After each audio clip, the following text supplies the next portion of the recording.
Okay, so let's kick off. But once again, thanks for joining us today. I first off like to welcome you. It's great to have so many people on the line today across a range of sectors to debate something so important to all of us working in this space. My name is Kate Allen, and I'll be chairing today's webinar.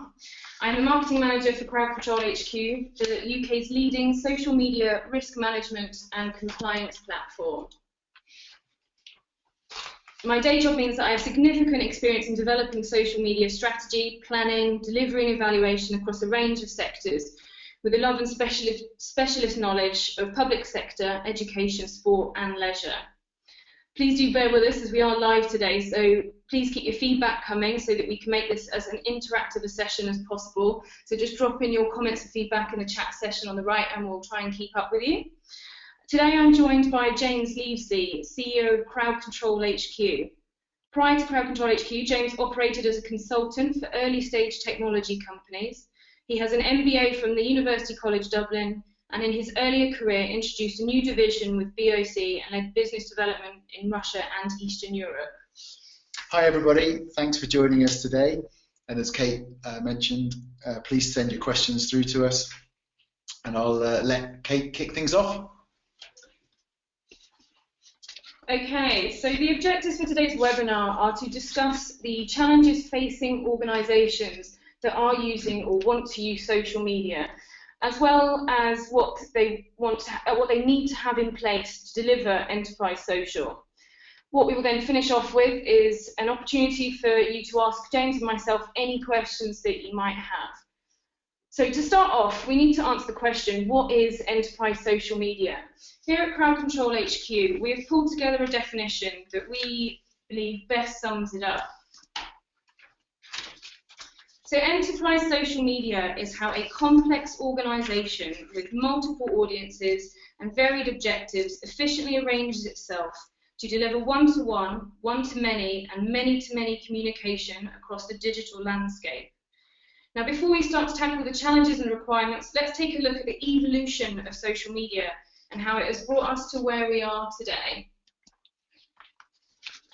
So as you can see on the screen, social media clearly plays a significant role in consumers' day-to-day activity. Some of the key highlights to note from me are that our customers are spending over 8 hours per month on Facebook. And an important thing to mention is that the platform is constantly evolving to encourage us to spend more and more time on it. Instagram, the photo sharing platform, which was originally thought of as a platform for sharing pictures of food and fluffy kittens, grew by over 50% between March and December 2014, and it also exceeded the 300 million user mark globally. And finally, LinkedIn, which started off as a platform to publicly share your CV, now has over 11.3 million users in the UK, which is almost a sixth of our entire UK population, and more than 332 million users worldwide. So James, what are some of the highlights for you? So here is the social media timeline, or really the kind of the history covering major digital events since 1971. What's important to note here is the lag that has always existed between consumer take-up and organisational take-up. This is really highlighted by some of the key milestones of Facebook. So Facebook launched in 2004, but it's only really in 2007 that organisations are allowed to have fan pages, although many started either with groups or personal profiles.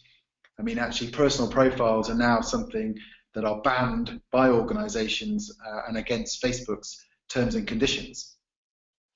By the end of 2007, there were 100,000 business pages in operation. During the same year, the company launched social ads to enable organisations to target people with certain profiles and specific interests. Then moving on to 2011, sponsored stories were launched by Facebook to enable advertisers to target individual posts, again, to people with relevant interests. Facebook's always been focused on the consumer and the end user. They knew that if they had the audience, then organisations will want to be there. organisations have always been behind in the engagement process. Some just thinking that they have to be on Facebook or any of the other social platforms without any clear strategy or plan. I think meeting a lot of organisations in the very early stages, just having a Facebook page or a Twitter account was actually the start and end of any social media plan. We'll talk a little bit more about planning later.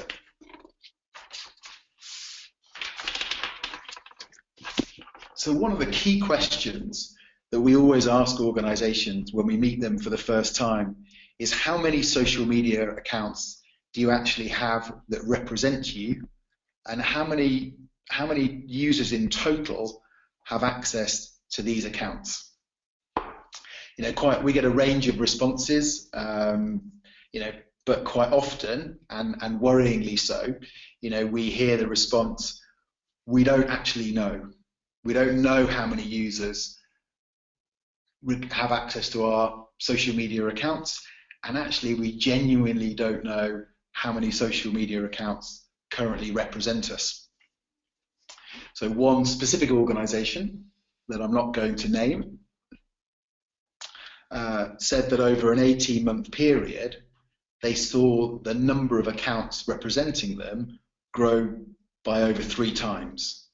These weren't new accounts and those set up during that period. They were just ones discovered during the research that was undertaken by the company when they were doing an audit of exactly what they owned and what represented them. Coming back to the plan, most organisations didn't really have one. They had inherited accounts. It was so easy for people to set them up.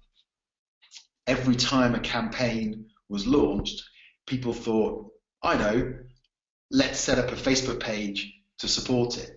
So they did. The campaign came, went, and then the person that set it up may have moved on, along with the Facebook account access,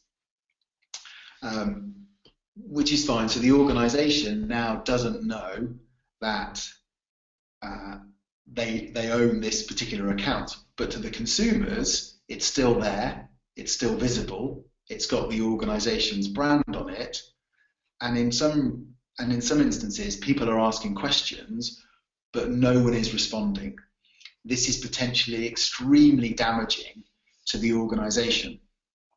One specific example that was shared with me was that of a high street bank during the financial meltdown a few years ago. The person responsible for that Facebook page moved on. Once the public realised that the Facebook page was no longer being monitored, then the language became more abusive and obscene images started to appear. So this wasn't just damaging to the brand, it was also upsetting other customers of that particular high street bank. So James, you've started to touch on some of the challenges already, so let's take this opportunity to delve into them in a bit more detail. So yeah, unfortunately, consumers love to bash organisations, and currently there is no better place to do this than on social media. And unfortunately, organisations don't help themselves by causing some of this embarrassment themselves. Controls are generally not put in place. The native usernames and passwords might be handed out to employees so that they can run the organisation's accounts alongside their own social channels. This has actually meant that messages that normally would be going out to your friends can end up being sent from the organisation's own social media channels. So as a social media manager who obviously manages lots of different accounts, this is kind of a frequent worry for me. Have you got a specific example of where this has happened? Yeah, so if we look at the Red Cross example above, I'm sure that the particular post that we see here, didn't ever feature in part of the communications plan. In another one of these examples, such as the HMV issue, this activity was deliberate, by an employee tweeting confidential information from a company briefing about job losses and job cuts and what was going to be the future of the organisation. This was being posted out on behalf of the main corporate HMV account, which is extremely damaging for the brand. In some cases, it's actually stupidity that really is the enemy of the organisation. One example is a financial director of a listed retail company in the US tweeted live from a board meeting about the financial situation, and then got fired for insider trading. This is a person who trained their whole life to take on the role of financial director.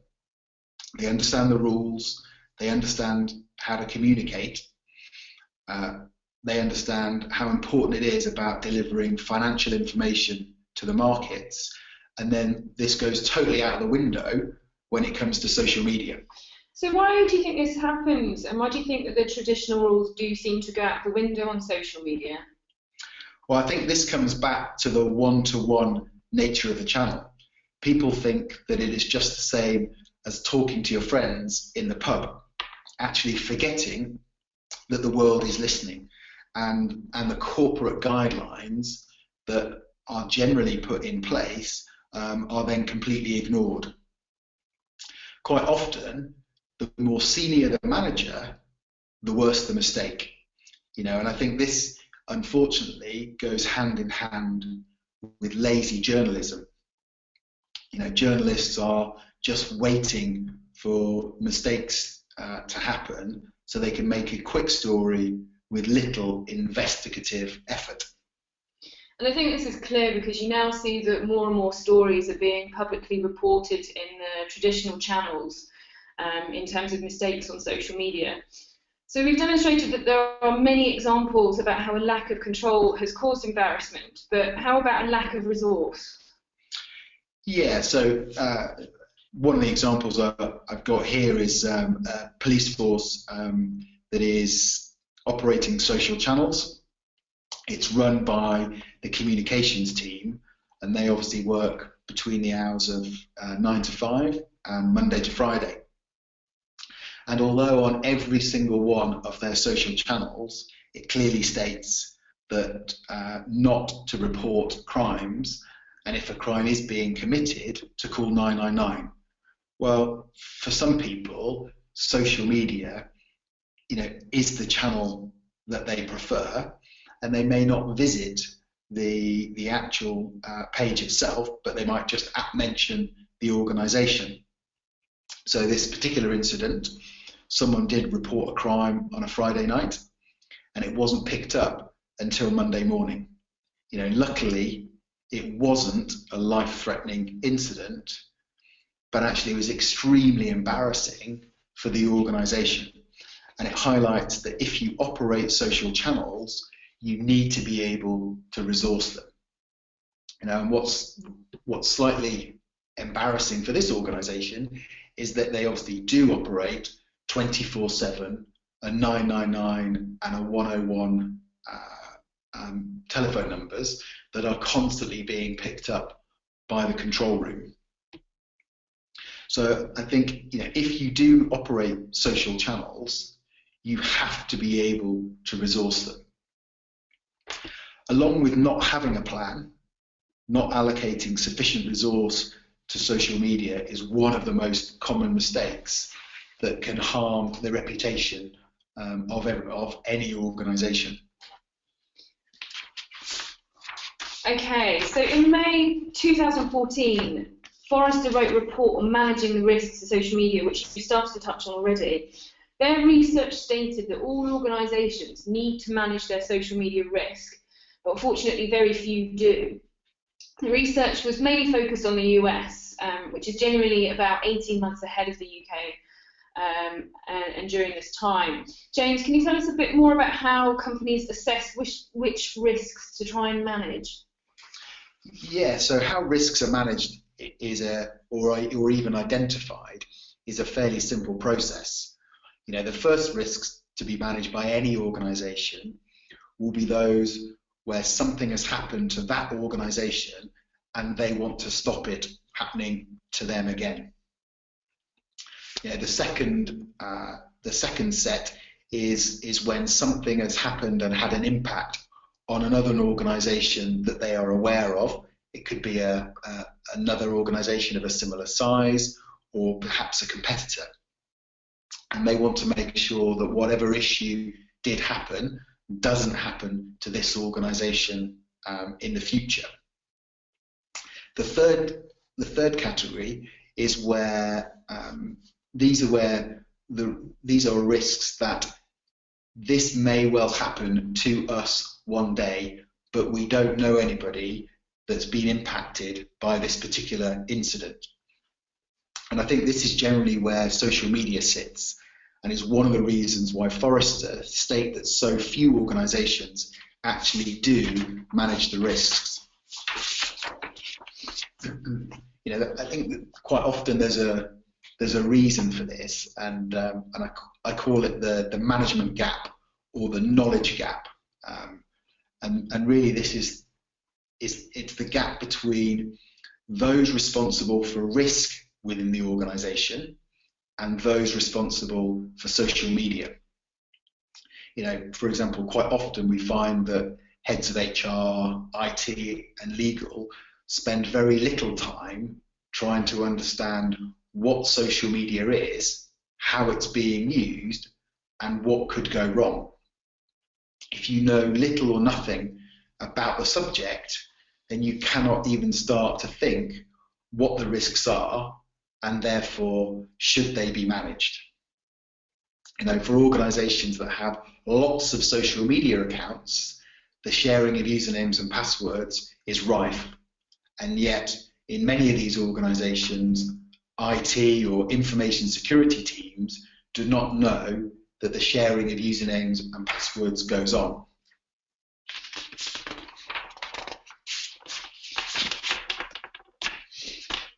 I think in addition to some of the risks are those that are the organization must work out themselves internally.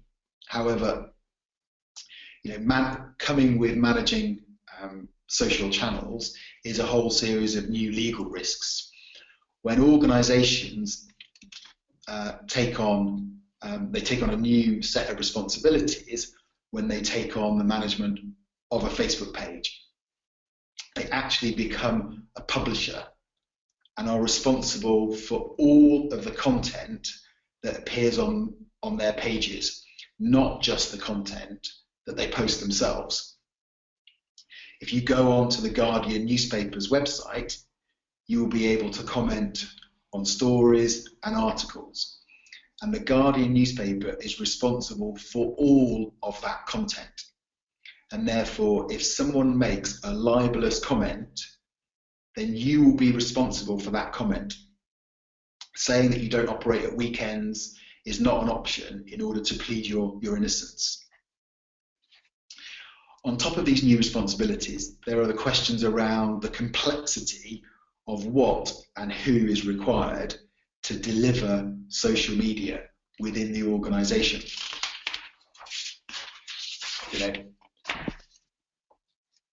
Just to show the scale of the challenge for many of these organizations, I'm going to show a couple of examples without naming any particular organizations themselves, but just use these as reference points. Police force in the UK has over 100 social media accounts, which are accessed by about 350 people. The people that have access to this range from the police control room, the local Bobby on the beat, 20 people within the communication stream, members from professional standards, as well as teams from IT and information assurance. It's also a mix of senior officers as well as central head office teams and local bobbies on the beat. This just shows the complexity that social media requires in order to deliver what we classify as enterprise social. In another example, a UK leisure chain operates almost 200 social media accounts and has about 650 users accessing them across over 150 locations. They've all involved the IT function, who actually run the project itself.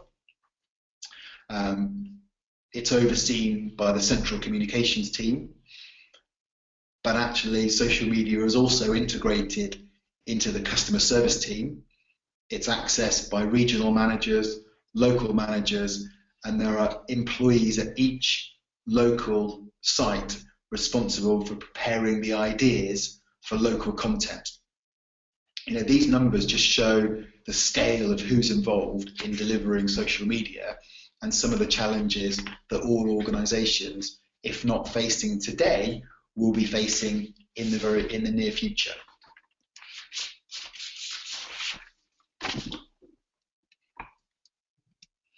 So thinking about the figures that you just mentioned, James, and obviously kind of the examples where it clearly shows the complexity of enterprise social media, if we take a look back to the definition, could you expand on this a little bit further?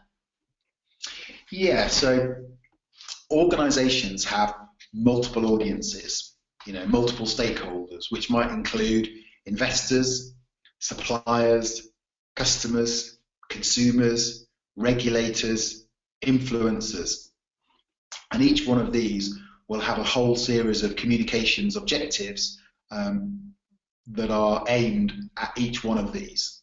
Some of these objectives can be delivered using social media. Sometimes these objectives are actually at odds with how the consumer wants to use social media. Quite often the organisation wants to broadcast to its customers and engage in conversation with new customers, selling the features and benefits of their product, service, or organisation. Whereas actually, quite often, the customer just wants to be able to use social media to take on board information, raise issues, complain occasionally, and have it dealt with in a very open way. This really highlights the challenge from the audience. Other forms of communication are far more straightforward. If I want to communicate to a specific group of people, then I can use this particular tool or that particular channel or media to reach these people and deliver this message in order to achieve the desired response. Social media can actually just complicate things. Behind this, the organisation has to work out who does what, when, and how should they perform those actions.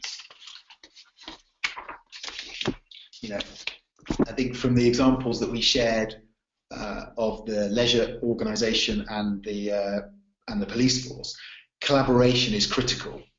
Roles and responsibilities need to be allocated and be constantly reassessed, especially as social media evolves and the needs of the audience changes over time. I think what a lot of organisations tend to do is to think that a new full-time team needs to be provided in order to deliver social media. Whereas I actually think that social media can and should become a part of lots of people's roles, and this is really, instead of having to rush out and maybe hire a whole army of social media managers to get on and deliver social media. So, without wanting to do any kind of obvious promotion, can you tell us a bit more about what's behind the CrowdControlHQ brand, James? Yes. and I promise not to do any overt selling. So we actually have two very different audiences to serve. Yeah, they're not in any kind of priority order, as they should always be kept in balance. So on the left, you can see Mr. Crowd, and so this really is for us is about providing a series of tools, alerts, workflows, and insights to users that are working on social media on a day-to-day basis. This is really to help the people who are using social media do their job better, faster, and easier. The second chap on the right is Mr. Control. So this represents the group of people that are out, that are sitting, in various departments across the organisation, who will be putting the policies in place, setting the rules, controlling access. Those that have maybe a security focus to their interests. These are actually, this is to support those people within the organisation to ensure that they as an organisation operate within the guidelines, within policies that have been set out by the legal team, the compliance team, influenced by IT, and maybe influenced by HR, and signed off by senior managers. So starting to think about the delivery of enterprise social media, James, could you give us your top 3 thoughts for the rollout? Yeah, I won't name names here, but I think like all good projects, someone has to lead it, and this really should be a senior manager, someone as high up the organisation as you can get, has to support social media. Quite often we find that it's dropped on the desk of the social media manager, who up to that point in their career has been very much focused on creating content, broadcasting updates, and engaging with audiences. They're not used to pulling together senior managers from across the organisation, from IT, customer service, HR, legal, product development, trying to understand how social media can support each of their functions and each of the roles within their teams. We'll come back to the changing role of the social media manager a bit later. I think the second part is having a plan. Earlier I talked about how organisations have inherited social media channels. I think organisations most ignore what they've currently got, start with a blank piece of paper and ask who are our audiences and what do they want from us on social media. You're then able to see what you've already got today and whether or not that needs to be adapted. I'm not here to talk today about how to set up a strategy. We've run previous webinars, and I'm sure that we will run future webinars on that subject. But actually being able to start with a blank piece of paper will allow you to see what you're currently doing. Is that the right plan to have? I think we talked earlier as well about resource. This should definitely be another focus. Good organisations actually make budget available for social media. Someone once told me that social media is free like a puppy. I think too many people think that because Facebook is free, then social media is free. This couldn't be further from the truth. Resourcing social media is so important. Once you know what's going to be achieved from your plan, you'll need to involve people that can help or get benefit from social media. These people will need to be trained, policies written, policies updated,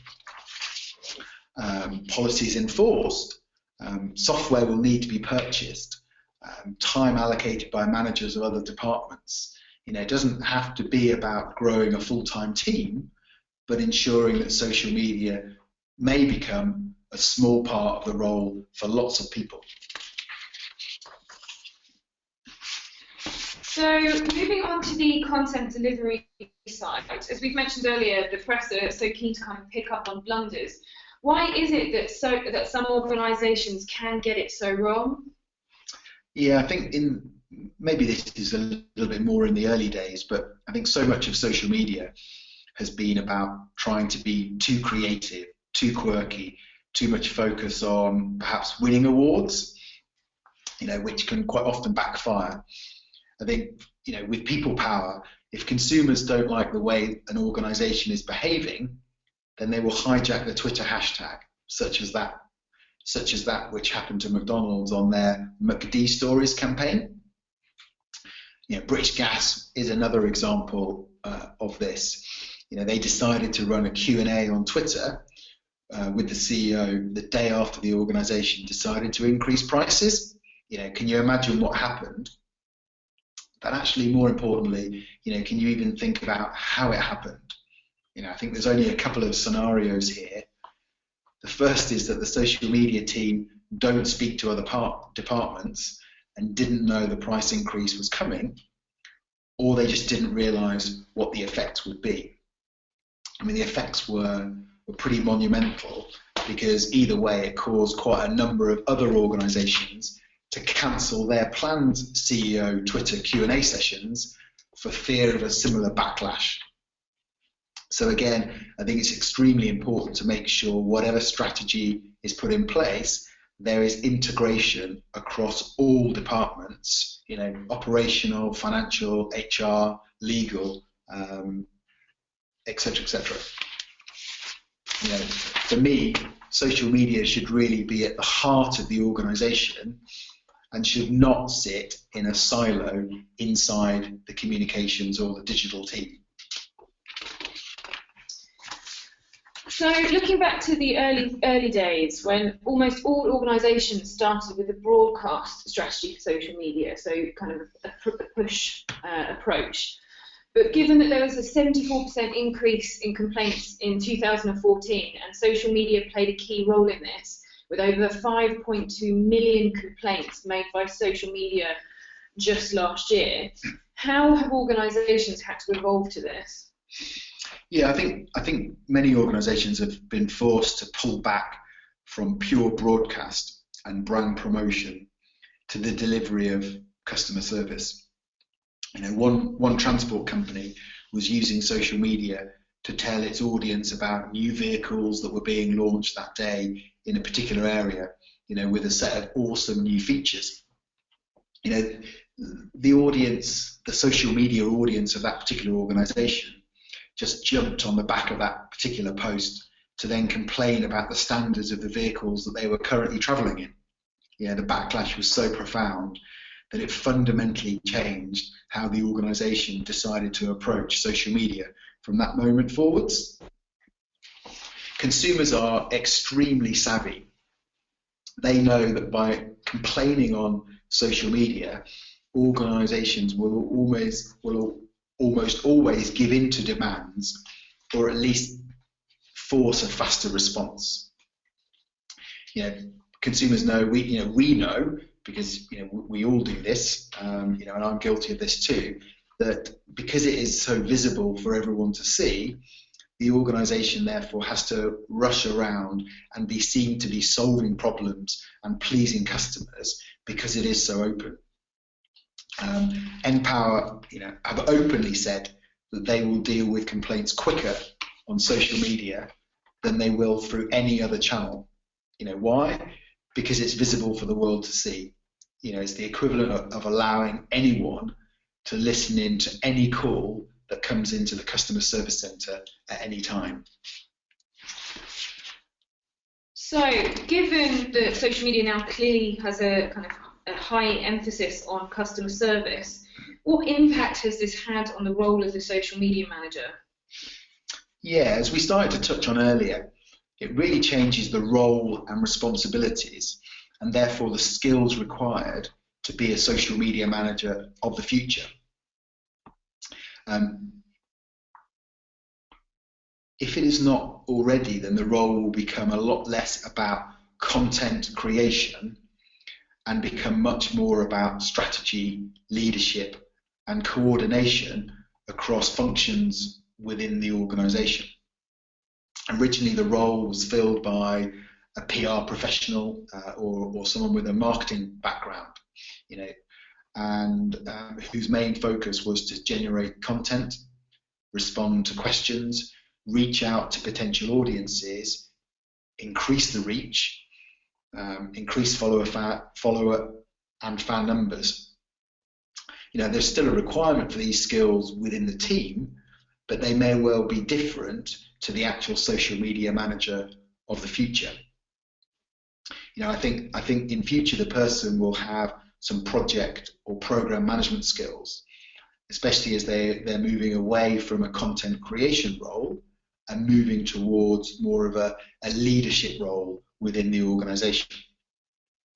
They must have obviously a very detailed understanding of social media, but also understand about risk management, be aware of IT policies, but understand the impact and the influences from the HR team, from the legal team, and from other departments that will then also have an impact on social media, right across the organisation.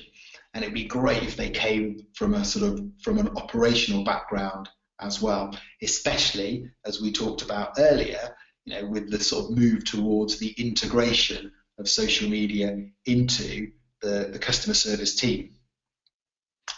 Instead of crafting tweets, they might now be preparing a training program which can be delivered to those who are delivering social media on behalf of the organization about how each person feeds into the strategy. They might also be leading on delivering a company-wide program educating employees around social media security settings. Who better than the social media manager to educate people about personal security on social media? This then in turn may well be passed on to people's children, which is great as an educational play.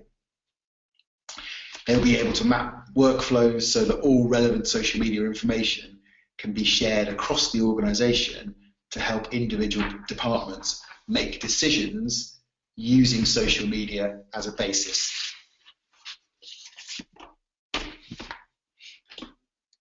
So we've touched on some of the challenges that organisations face with complex social media, but now we're going to have a look at some of the requirements that need to be considered. Here at CrowdControlHQ, we've taken into account all of the conversations that we've had with organisations that we've worked with around the building blocks for enterprise social media, and have come up with the respect model, which you can see here on the screen. James, can you tell us where would be a good place for organisations to start? Yeah, so let me first focus on the sort of compliance and reputation by sharing some of the highlights of the FCA guidelines on social media. So the FCA produced a set of guidelines purely for financial firms on how to use social media. Organisations that breach these guidelines will actually receive financial penalties. So they're not a series of suggestions, but a series of rules to follow. Once you take out those items that relate to financial promotions and making customers aware of specific sort of terms and conditions and small print, they're a very sensible set of guidelines that all organisations could adopt.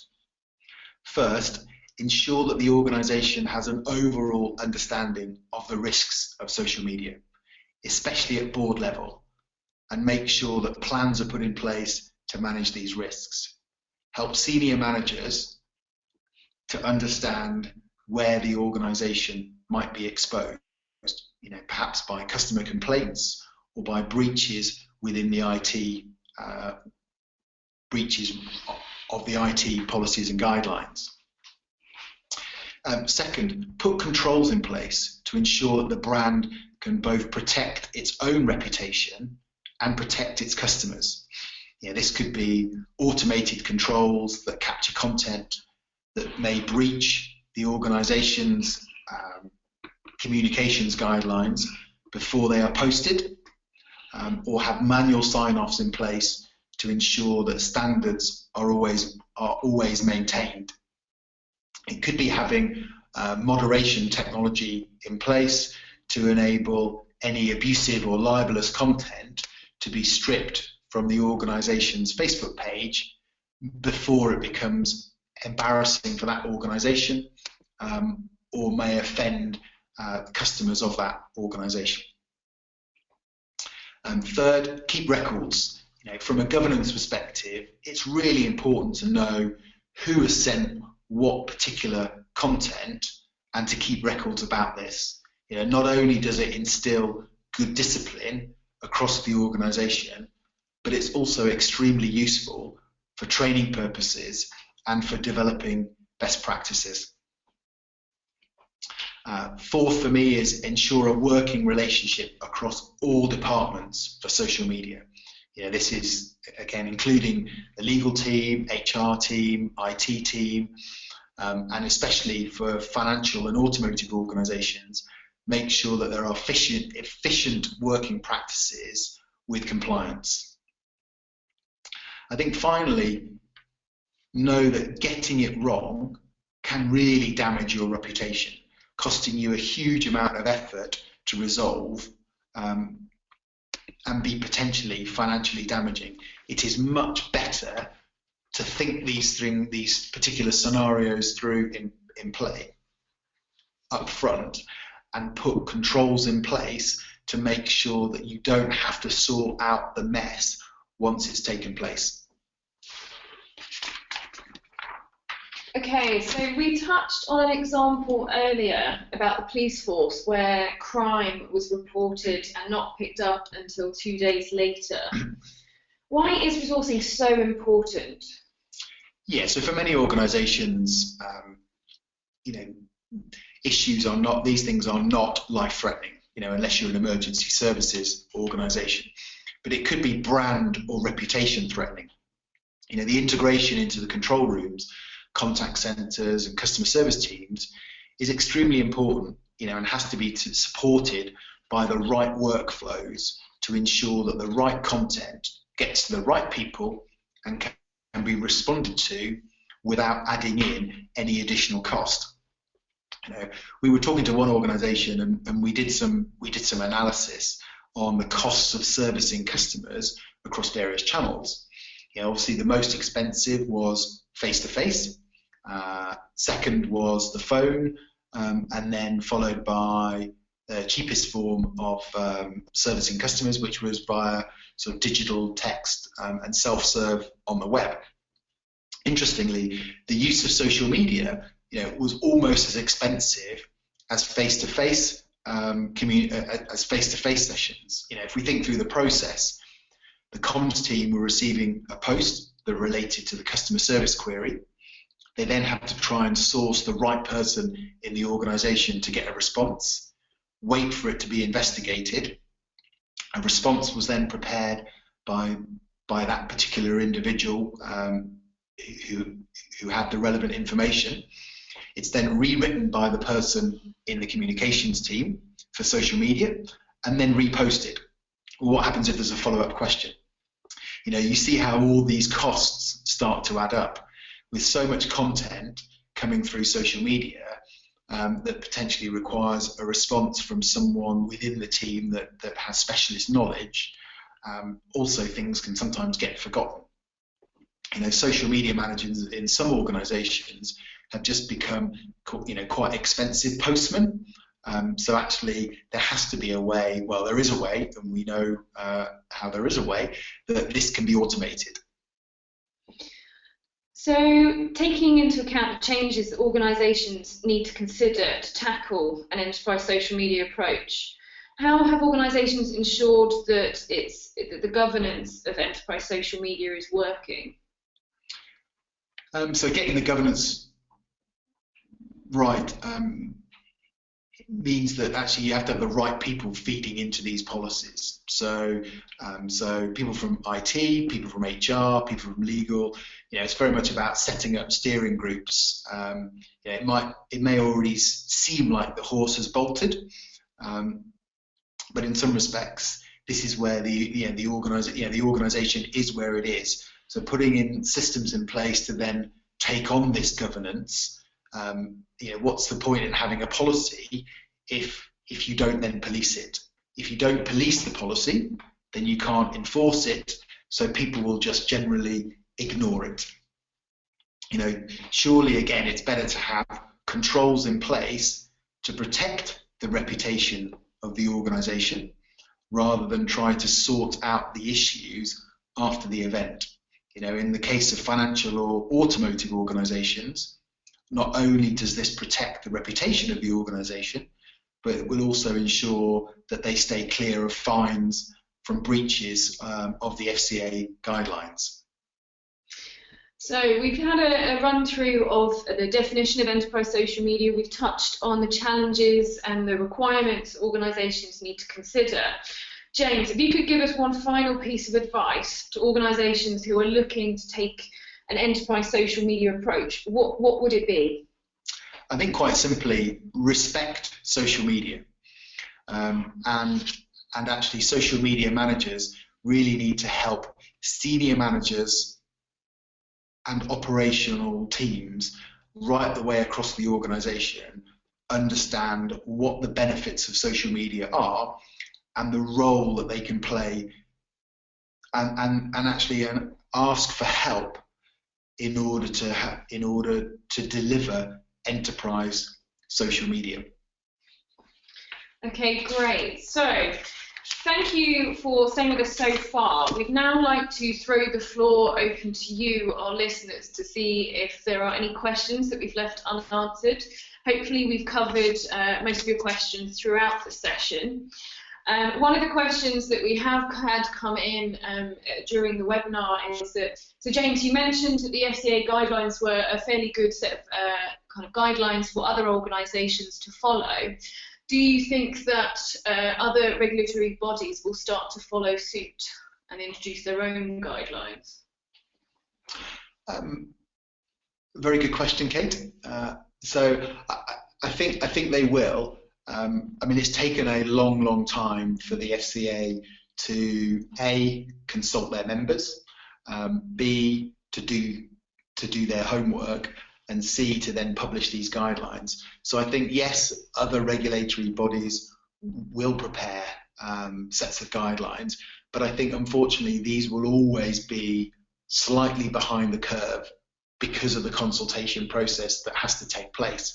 And I think that organisations need to take control of this themselves and produce their own guidelines and make sure that they are implemented across the organisation. Okay, fantastic. So, just want to take this opportunity to say thank you to everyone for listening to this webinar. And we will be sharing this webinar, a recorded version of it, and sending it out to you via a follow-up email. And then finally, if you do have any further questions in the meantime on enterprise social media, or would like to know any more information about social media risk management or CrowdControlHQ, please don't hesitate to get in touch with myself, James, or a member of the team via www.crowdcontrolhq.com, or by emailing us at info@crowdcontrolhq.com, or by dropping us a call at 0845 666 5044. Thanks again for listening, and we hope to see you soon.